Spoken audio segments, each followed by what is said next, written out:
Hey everyone, welcome back to episode 4 of our Python beginner series. In the previous video, we learned how to Python works, how variables store data and how different data types behave.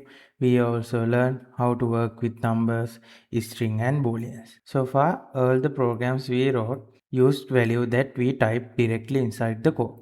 The program never asked anything.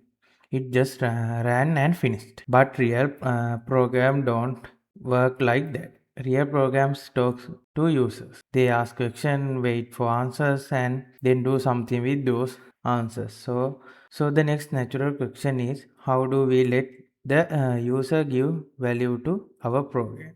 That's exactly what we learn in today.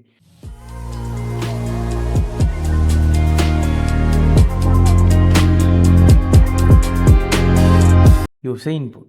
User input simply means getting information from the person who is running the program. Think about real application. A calculator asks for numbers, login system asks for username and password, a game asks for choice. Without user input, programs are boring and limited. With user input, programs become interactive and useful. For example, look at this program. Here the output is always the same. No matter who run the program, it print same name. Now imagine the thousand of users running this program. That clearly doesn't make sense. So instead of hard coding values, we need user input. So now we understand why user input is important. We know programs can't be useful if everything fixed inside the code. So the next logical question is, how does Python actually ask something from the user? For that, Python gives us a special function. Python gives us a built-in function called input.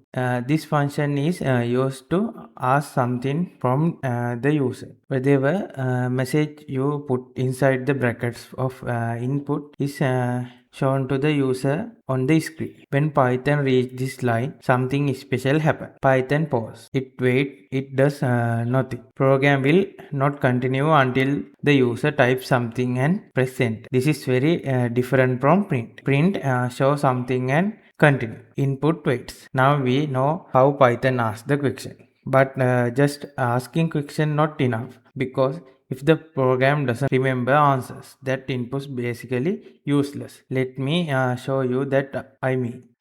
Look at this code. The program asks the question, the user types something, but Python immediately forget it. This is very common beginner mistake. The program asks something but didn't store answer anywhere. So here the missing thing.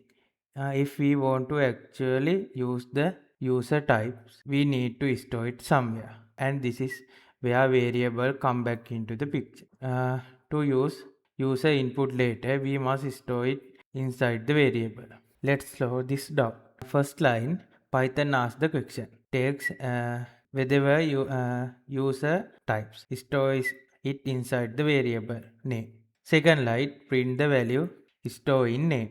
Now the program remember the user input and can reuse it. We asked once but use the value multiple times. Now before we move forward, there is one important rule we must understand. If you don't understand this rule, you will see a lot of errors in as a beginner. So let's slow down and talk about what input actually return. This rule extremely important. Input always return string, always. Even if the user type a number, if the user types 20, Python still treat as a text 20.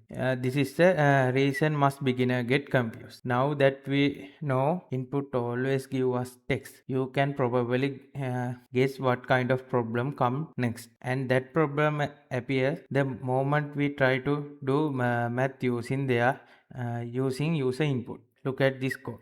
Python will crash. Why? Because Python cannot add text and numbers. This is not Python bug.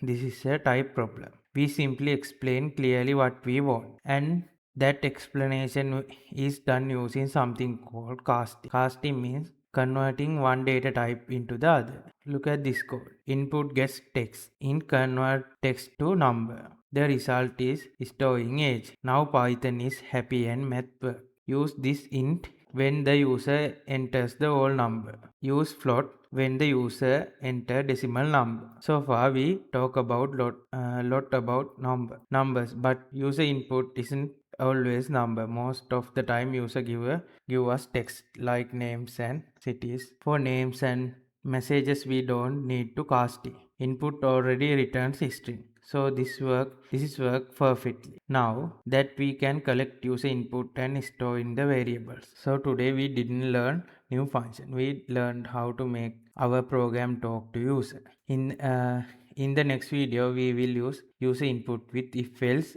and make the program that actually make the decision. Thanks for watching. I will see you in the next lesson.